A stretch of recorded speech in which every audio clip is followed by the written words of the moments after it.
നമുക്കിനി കോഴിക്കോട്ടേക്കൊന്ന് പോകാം. കോഴിക്കോട് കുതിരവട്ടം മാനസികാരോഗ്യ കേന്ദ്രത്തിൽ നേരത്തെയും സുരക്ഷാ വീഴ്ച വലിയ രീതിയിൽ ചർച്ച ചെയ്യപ്പെട്ട ഒരു സ്ഥലമാണ്. അവിടെ വീണ്ടും സുരക്ഷാ വീഴ്ച ഉണ്ടായിരിക്കുന്നു എന്നുള്ളതാണ്. അതെ, കൊലക്കേസ് പ്രതിയായ തടവുകാരിയാണ് രക്ഷപ്പെട്ടിരിക്കുന്നത്. വാർത്തയുടെ വിവരങ്ങളുമായിട്ട് വിനേഷ് കുമാറാണ് ചേരുന്നത്. വിനേഷ്, ഇത് ആദ്യമായല്ല കുതിരവട്ടത്തിനെതിരെ ഇങ്ങനെ ഒരു സുരക്ഷാ വീഴ്ച ആരോപണം വരുന്നത്.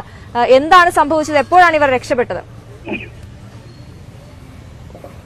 അശ്വതി, ഇന്ന് പുലർച്ചെയാണ് ശുചിമുറിയുടെ വെന്റിലേറ്റർ കീഴിൽ കുത്തി ഇളക്കിയ ശേഷമാണ് ഈ കൊലക്കേസ് പ്രതി അന്തേവാസി ഇവിടെ നിന്ന് രക്ഷപ്പെട്ടിട്ടുള്ളത്.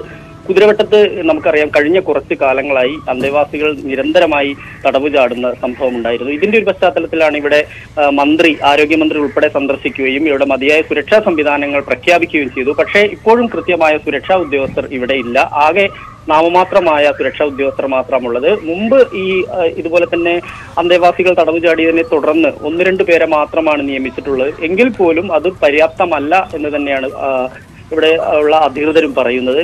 എന്തായാലും ഇത് കൊലക്കേസ് പ്രതി, ഇത് ഈ ഒരു വർഷത്തിനിടയിൽ ഇപ്പോൾ ഇവിടുന്ന് തടവ് ചാടുന്ന 2ാമത്തെ കൊലക്കേസ് പ്രതിയാണിത്. കഴിഞ്ഞ ഒരു 6 മാസം മുമ്പ് ഇവിടുന്ന് തടവ് ചാടിയ ആൾ സമീപത്തുള്ള വീട്ടിൽ നിന്ന് ബൈക്ക് മോഷ്ടിച്ച ശേഷം രക്ഷപ്പെടുന്നതിനിടയിൽ മലപ്പുറം ജില്ലയിലെ കോട്ടക്കൽ വെച്ച് അപകടത്തിൽ മരിച്ചിരുന്നു. ഇങ്ങനെ നിരന്തരമായി ആളുകൾ ഇവിടെ നിന്ന് തടവ് ചാടുകയാണ്. ഇപ്പോൾ ഒരു സ്ത്രീയാണ്, അവര് സഞ്ജിത്ത് കൊലക്കേസിൽ, മലപ്പുറം വേങ്ങരയിലെ സഞ്ജിത്ത് പാസ്വാൻ വധക്കേസിലെ 3ാം പ്രതിയാണ് അവരാണിപ്പോൾ ഇന്ന് പുലർച്ചെ 12:15 കോഴിക്കോട് കുതിരവട്ടത്ത് നിന്ന് തടവ് ചാടിയിട്ടുള്ളത്.